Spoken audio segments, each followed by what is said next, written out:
So when I look through this list of 27 equitable practices for the classroom, and I think about the things that I am already doing or am working to incorporate, I actually noticed that there's kind of a lot of crossover between some of these items.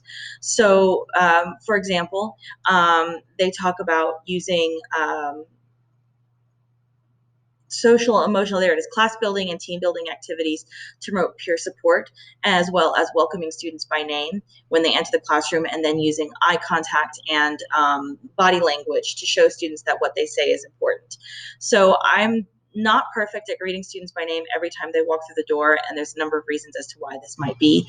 I could be helping a student already, I could be talking to a teacher, dealing with another concern, or an email or something to that effect. However, we start every class with 5 minutes of vents and brags, and I do at that time, when students are wanting to share, make sure to call them by name and to use eye contact and body language to show that what they're saying is really important, and that we are all listening to them. Something else that I've been working on for a number of years and have I reevaluate it every year, is how the things that are up in my classroom support equity and support student voices.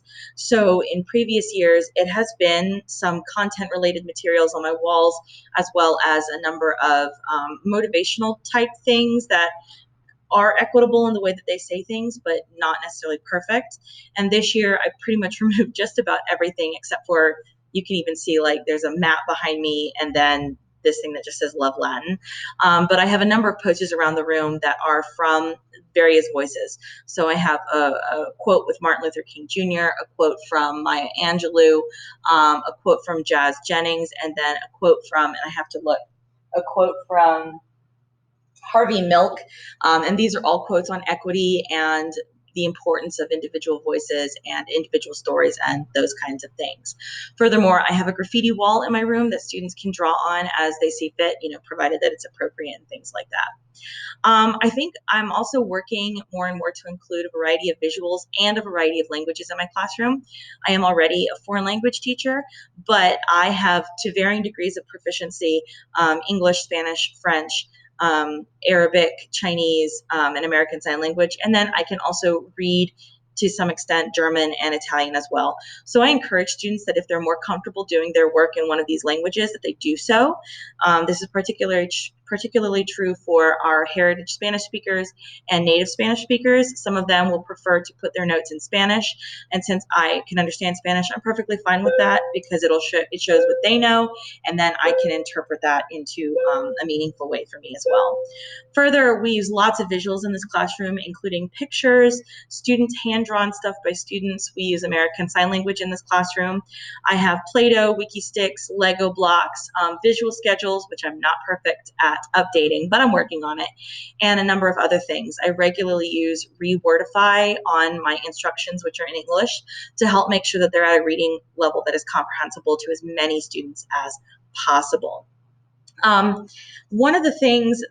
couple of the things that I'm still working on that I have mixed feelings about are the use of graphic organizers. I'm not great at those, and I think that's because I don't necessarily find use in them. Of course, that being said, I love creating my own, but I don't like having to fit into someone else's way of thinking.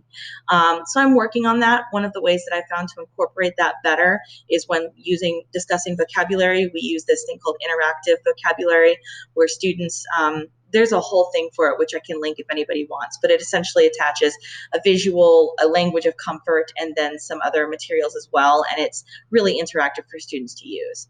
Another thing is eye contact. I really appreciated the cultural piece, in being respectful of the way students use eye contact, but I also think that there's another piece to that. Not everyone is comfortable making eye contact, and this is where I think gestures and body language comes in really important.